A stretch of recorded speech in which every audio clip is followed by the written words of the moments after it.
இறைவாக்கினர் எரேமியா நூல் அதிகாரம் 26. எரேமியா சிறைப்படுதல்.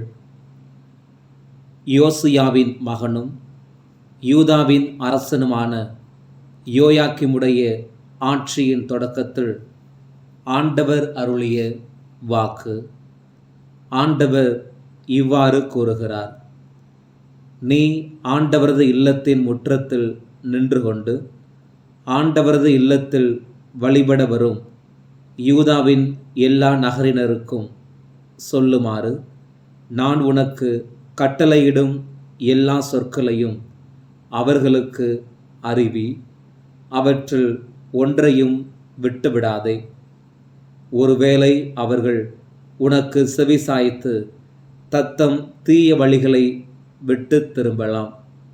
அப்பொழுது அவர்களுடைய தீச்செயல்களை முன்னிட்டு அவர்களுக்கு நான் அளிக்க எண்ணியுள்ள தண்டனை பற்றி என் மனதை மாற்றிக்கொள்வேன்.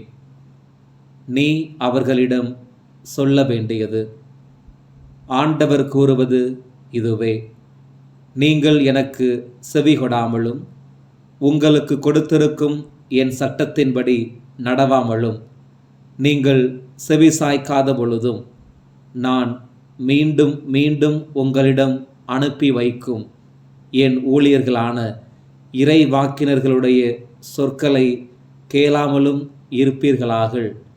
இக்கோவிலை சீலோவை போல் ஆக்குவேன். இந்நகரை உலகின் எல்லா மக்களினத்தார் நடுவிலும் சாபக்குறியாக மாற்றுவேன். ஆண்டவரது இல்லத்தில் எரேமியா உரைத்த இச்சொற்களை குருக்களும் இறைவாக்கினரும் எல்லா மக்களும் கேட்டார்கள். மக்கள் அனைவருக்கும் சொல்லும்படி ஆண்டவர் கட்டளையிட்டிருந்த எல்லாவற்றையும் எரேமியா கூறி முடித்தவுடன் குருக்களும் இறைவாக்கினரும் எல்லா மக்களும் அவரை பிடித்து, நீ கண்டிப்பாய் சாக வேண்டும் என்று கூச்சலிட்டார்கள். இக்கோவில் சீலோவை போல் மாறும், இந்நகர் குடியிருப்பாரற்று பாழாய் போகும் என்று ஆண்டவரின் பெயரால் நீ ஏன் இறைவாக்கு உரைத்தாய் என்று கூறி ஆண்டவரது இல்லத்திலேயே மக்கள் எல்லாரும் எரேமியாவை சூழ்ந்து கொண்டனர். யூதாவின் தலைவர்கள் இதை பற்றி கேள்வியுற்று அரண்மனையிலிருந்து ஆண்டவரின் இல்லத்திற்கு சென்று ஆண்டவரின் இல்லத்து புதுவாயில் அருகே அமர்ந்தார்கள். குருக்களும் இறைவாக்கினரும் தலைவர்களையும் மக்கள் அனைவரையும் நோக்கி, இந்த ஆள் கொலை தீர்ப்புக்கு உரியவன். ஏனெனில் நீங்களே உங்கள் காதால் கேட்டது போல இந்நகருக்கு எதிராக இவன் இறைவாக்கு உரைத்துள்ளான் என்று முறையிட்டார்கள். அப்பொழுது தலைவர்கள் எல்லாரிடமும் மக்கள் அனைவரிடமும் எரேமியா கூறியது: நீங்கள் கேட்ட இச்சொற்களை எல்லாம் இக்கோவிலுக்கும் இந்நகருக்கும் எதிராக அறிவிக்குமாறு ஆண்டவரே என்னை அனுப்பியுள்ளார். எனவே இப்பொழுதே உங்கள் வழிகளையும் செயல்களையும் சீர்படுத்தி கொள்ளுங்கள். உங்கள் கடவுளாகி ஆண்டவரின் குரலுக்கு செவி கொடுங்கள். அப்பொழுது உங்களுக்கு அறிவித்திருந்த தீங்கு குறித்து ஆண்டவர் தம் மனதை மாற்றிக்கொள்வார். நானோவெனில் இதோ உங்கள் கையில் இருக்கிறேன். நல்லதெனவும் நேரியதெனவும் நீங்கள் கருதுவதை எனக்கு செய்யுங்கள். ஆனால் ஒன்றை மட்டும் நன்கு அறிந்து கொள்ளுங்கள்: என்னை நீங்கள் கொள்வீர்களாக, மாசற்ற இரத்த பலி உங்கள் மேலும் இந்நகர் மேலும் அதில் குடியிருப்போர் மேலும் உறுதியாக வந்து விழும். ஏனெனில் இச்சொற்களை எல்லாம் உங்கள் செவிகளில் உரைக்க ஆண்டவர் உங்களிடம் என்னை உண்மையாகவே அனுப்பியுள்ளார். பின்னர் தலைவர்களும் எல்லா மக்களும் குருக்களையும் இறைவாக்கினரையும் நோக்கி, கொலை தீர்ப்பு இந்த ஆளுக்கு வேண்டாம். ஏனெனில் நம் கடவுளாம் ஆண்டவரின் பெயராலேயே இவன் நம்மிடம் பேசியுள்ளான் என்றார்கள். உடனே நாட்டின் மூப்பர்களுள் சிலர் எழுந்து மக்கள் கூட்டத்தை பார்த்து கூறியது, யூதாவின் அரசரான எசேக்கியாவின் காலத்தில் மோரசேத்தை சார்ந்த மீகா இறைவாக்கு உரைத்து கொண்டிருந்தார். அவர் யூதா மக்கள் எல்லாரையும் நோக்கி, படைகளின் ஆண்டவர் கூறுவது இதுவே, சீயோன் வயல்வெளியைப் போல் உழப்படும், எருசலேம் பாழடைந்து கற்குவியலாகும், கோவில் மலையோ அடர்ந்த காடாகும் என்று சொன்னார். இதற்காக யூதாவின் அரசரான எசேக்கியாவும் யூதா நாடு முழுவதும் அவரை கொன்று போட்டார்களா? எசேக்கியா ஆண்டவருக்கு அஞ்சி அவருடைய உதவியை கெஞ்சி மன்றாடவில்லையா? இதனால் ஆண்டவர் அவர்களுக்கு அறிவித்திருந்த தண்டனையை குறித்து தமது மனதை மாற்றிக்கொள்ளவில்லையா? நாமோ நமக்கே பெருந்தீங்கை விளைவித்து கொள்ளப் போகிறோம். ஆண்டவர் பெயரால் இறைவாக்கு உரைத்த இன்னொருவரும் இருந்தார்.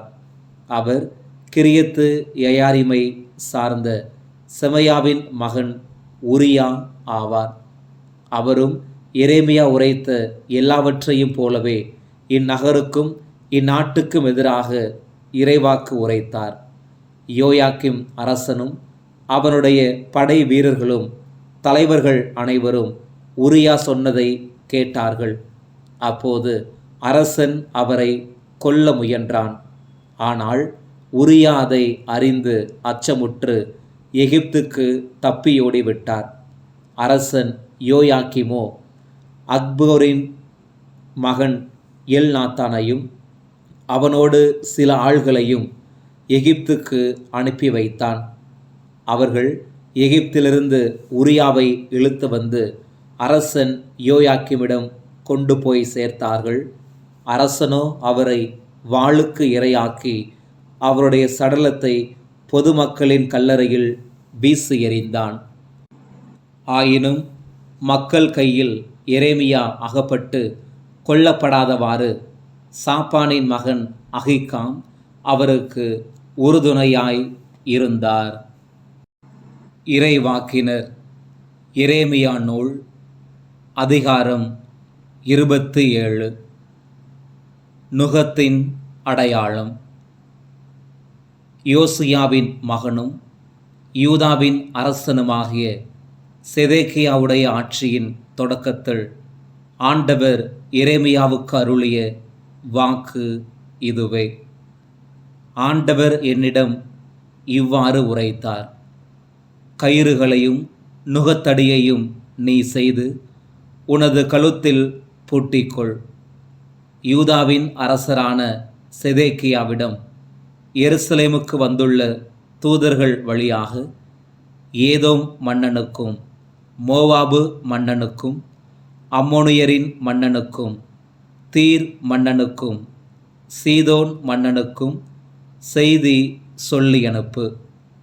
தங்கள் தலைவர்களிடம் பின்வரும் செய்தியை சொல்லுமாறு அவர்களுக்கு கட்டளையிடு. இஸ்ரவேலின் கடவுளான படைகளின் ஆண்டவர் கூறுவது இதுவே. உங்கள் தலைவர்களிடம் நீங்கள் சொல்ல வேண்டியது, என் மிகுந்த ஆற்றலோடும் ஓங்கிய புயத்தோடும் மண்ணுலகையும் அதில் வாழும் மனிதரையும் விலங்குகளையும் நானே படைத்தேன். எனக்கு விருப்பமானவர்களிடம் அவற்றை நான் கொடுக்கிறேன். என் ஊழியனும் பாபிலோனிய மன்னனுமான நெபுகத்நேசரின் கையில் இந்நாடுகளை எல்லாம் இப்பொழுது நானே ஒப்படைத்திருக்கிறேன். அவனுக்கு அடிபணியும் பொருட்டு காட்டு விலங்குகளையும் அவனிடம் நான் ஒப்படைத்திருக்கிறேன். அவனுடைய நாட்டுக்கென்று குறிக்கப்பட்ட காலம் வரும் வரை மக்களினங்கள் எல்லாம் அவனுக்கும் அவனுடைய மகனுக்கும் பேரனுக்கும் பணிவிடை செய்யும். பின்னர் பல்வேறு மக்களினத்தாரும் மாமன்னர்களும் அவனையே தங்கள் அடிமையாக்கிக் கொள்வார்கள். பாபிலோனிய மன்னனான நெபுகத்நேசருக்கு அடிபணிந்து அவனது நுகத்தை தனது கழுத்தில் ஏற்க மனமில்லாத மக்களினத்தையோ அரசையோ வாள், பஞ்சம், கொள்ளை நோய் ஆகியவற்றால் தண்டிப்பேன். அவனுடைய கையில் அவற்றை நான் ஒப்படைக்கும் வரை தண்டிப்பேன் என்கிறார் ஆண்டவர். நீங்களோ பாபிலோனிய மன்னனுக்கு அடிபணியாதீர்கள் என உங்களுக்கு சொல்லும் உங்கள் இறைவாக்கினர், குறி சொல்வோர், கனவுகாரர், மந்திரவாதி, சூனியக்காரர் ஆகியோருக்கு செவிகொடாதீர்கள். ஏனெனில் அவர்கள் உங்களிடம் பொய்யை இறைவாக்காக உரைக்கிறார்கள். அதன் விளைவாக உங்கள் நாட்டினின்று நீங்கள் அப்புறப்படுத்தப்படுவீர்கள். நான் உங்களை துரத்தி அடிப்பேன், நீங்கள் அழிந்து போவீர்கள். ஆனால் பாபிலோனிய மன்னனின் நுகத்தை தன் கழுத்தில் ஏற்று அவனுக்கு அடிபணியும் எந்த இனத்தையும் அதன் சொந்த நாட்டிலேயே நான் விட்டு வைப்பேன். அந்த இனம் உழுது பயிரிட்டு அங்கேயே குடியிருக்கும் என்கிறார் ஆண்டவர். யூதாவின் அரசனான செதேக்கியாவிடமும் இதே போன்று பேசினேன். பாபிலோனிய மன்னனின் நுகத்துக்கு உங்கள் கழுத்தை நீட்டுங்கள், அவனுக்கும் அவனுடைய மக்களுக்கும் அடிபணியுங்கள், அப்போது நீங்கள் பிழைப்பீர்கள். பாபிலோனிய மன்னனுக்கு அடிபணிய மனமில்லாத மக்களினத்தின் மேல் அனுப்புவதாக ஆண்டவர் எச்சரித்துள்ள வாள், பஞ்சம், கொள்ளை நோய் ஆகியவற்றுக்கு நீரும் மக்களும் ஏன் இரையாக வேண்டும்? எனவே பாபிலோனிய மன்னனுக்கு அடிபணிய வேண்டாம் என உங்களுக்கு சொல்லும் இறைவாக்கினரின் சொற்களுக்கு நீங்கள் செவி கொடுக்காதீர்கள். ஏனெனில் உங்களிடம் அவர்கள் பொய்யை இறைவாக்காக உரைக்கிறார்கள்.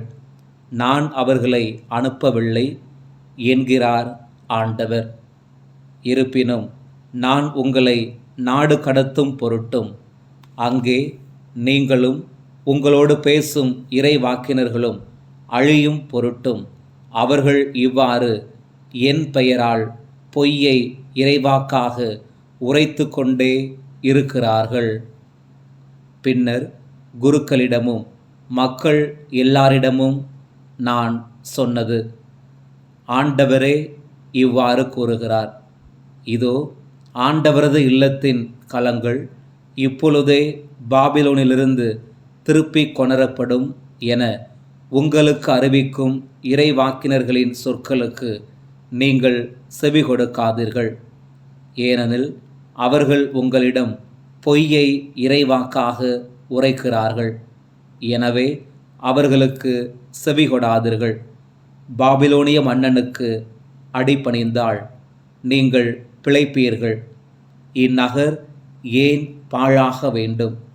அவர்கள் உண்மையாகவே இறைவாக்கினர்களாய் இருந்தால், ஆண்டவரின் வாக்கும் அவர்களோடு இருந்தால், ஆண்டவரின் இல்லத்திலும் யூதாவிலும் அரசனது அரண்மனையிலும் எருசலேமிலும் விட்டு வைக்கப்பட்ட களங்களேனும் பாபிலோனுக்கு போகாதவாறு இப்பொழுதே அவர்கள் படைகளின் ஆண்டவரிடம் பரிந்து பேசட்டும்.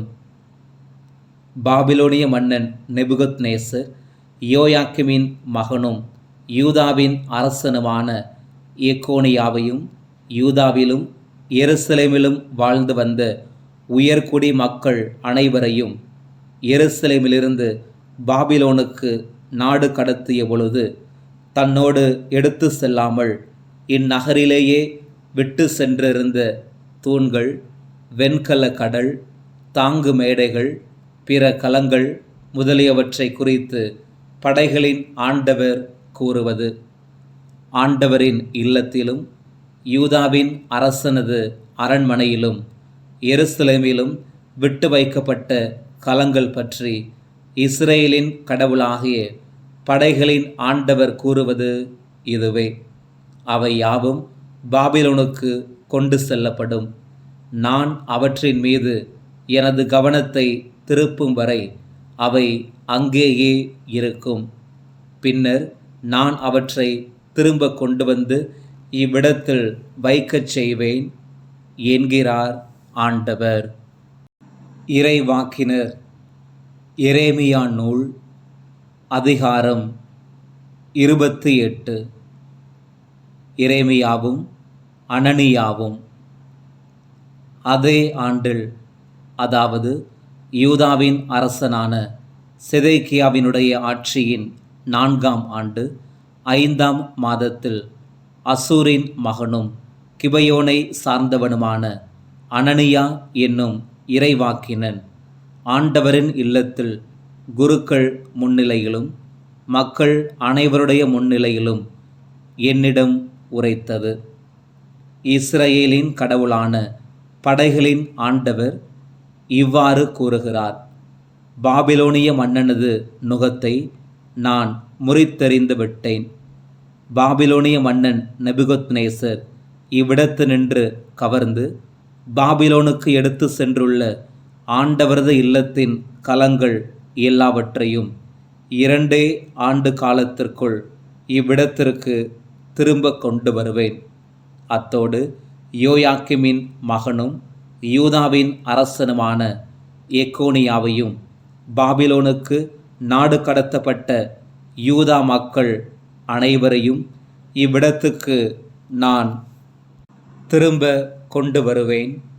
ஏனெனில் பாபிலோனிய மன்னனது நுகத்தை நான் முறித்தெறிவேன் என்கிறார் ஆண்டவர். அப்பொழுது ஆண்டவரின் இல்லத்தில் நின்று கொண்டிருந்த குருக்கள் மக்கள் அனைவர் முன்னிலையிலும் இறைவாக்கினர் எரேமியா இறைவாக்கினன் அனனியாவிடம் பேசினார். இறைவாக்கினர் எரேமியா அவனை நோக்கி, ஆமேன், ஆண்டவர் அவ்வாறே செய்வாராக. நீர் உரைத்த சொற்களை ஆண்டவர் நிறைவேற்றுவாராக. ஆண்டவர் இல்லத்தின் களங்களையும் நாடு கடத்தப்பட்டோர் அனைவரையும் பாபிலோனிலிருந்து இவ்விடத்திற்கு திரும்ப கொண்டு வருவாராக. ஆயினும் செவிகளிலும் மக்கள் அனைவரின் செவிகளிலும் விழும்படி நான் உரைக்கும் இச்சொல்லை கவனித்து கேளும். உமக்கும் எனக்கும் முன்பே பண்டைய நாள்களில் வாழ்ந்த இறைவாக்கினர் பல நாடுகளுக்கும் பேரரசுகளுக்கும் எதிராக போர், துன்பம், கொள்ளை நோய் ஆகியவை பற்றி இறைவாக்கு உரைத்திருக்கின்றனர். அமைதியை முன்னறிவிக்கும் இறைவாக்கினரின் வாக்கு நிறைவேறும் பொழுதுதான் ஆண்டவர் அவரை உண்மையாகவே அனுப்பியுள்ளார் என்பது தெரியவரும் என்றார். அப்பொழுது இறைவாக்கினன் அனனியா இறைவாக்கினர் எரேமியாவின் கழுத்திலிருந்த நுகத்தை பிடுங்கி முறித்தெறிந்தான். மேலும் அனனியா எல்லா மக்கள் முன்னிலையிலும் வாய் திறந்து, இவ்வாறே பாபிலோனிய மன்னன் நெபுகத்நேசரின் நுகத்தை இன்னும் 2 ஆண்டுகளில் மக்களினத்தார் அனைவருடைய கழுத்து நின்றும் பிடுங்கி முறித்தெறிவேன் என ஆண்டவர் கூறுகிறார் என்றான். உடனே இறைவாக்கினர் எரேமியா அவ்விடம் விட்டு அகன்றார். இறைவாக்கினன் அனனியா இறைவாக்கினர் எரேமியாவின் கழுத்திலிருந்த நுகத்தை முறித்தெறிந்த சில நாள்களுக்கு பின்னர் ஆண்டவரின் வாக்கு எரேமியாவுக்கு அருளப்பட்டது. நீ போய் அனனியாவிடம் சொல், ஆண்டவர் கூறுவது இதுவே: நீ மரநுகத்தை முறித்தெறிந்தாய், அதற்கு பதிலாக இரும்பு நுகத்தை செய்து கொள்வாய். ஏனெனில் இஸ்ரவேலின் கடவுளாகிய படைகளின் ஆண்டவர் கூறுகிறார்: இந்த மக்களினத்தார் அனைவரின் கழுத்தில் இரும்பு நுகத்தை வைத்துள்ளேன். ஆதலால் அவர்கள் பாபிலோனிய மன்னன் நெபுகத்நேசருக்கு அடிபணிந்து பணிவிடை செய்வார்கள். காட்டு விலங்குகளையும் அவனிடம் ஒப்படைத்திருக்கிறேன். அப்பொழுது இறைவாக்கினர் எரேமியா இறைவாக்கினன் அனானியாவிடம் கூறியது: அனனியாவே, கூர்ந்து கேளும். ஆண்டவர் உம்மை அனுப்பவில்லை. அப்படி இருந்தும் இம்மக்கள் பொய்யை நம்பும்படி நீர் செய்துவிட்டீர். எனவே ஆண்டவர் கூறுகிறார், இதோ நான் இவ்வுலகினின்றே உன்னை அனுப்பி வைக்கப் போகிறேன். ஆண்டவருக்கு எதிராக கிளர்ச்சி ஏற்படுமாறு நீ பேசியதால் இந்த ஆண்டிலேயே நீ சாவாய். அவ்வாறே அதே ஆண்டு 7ஆம் மாதத்தில் இறைவாக்கினன் அனனியா மாண்டான்.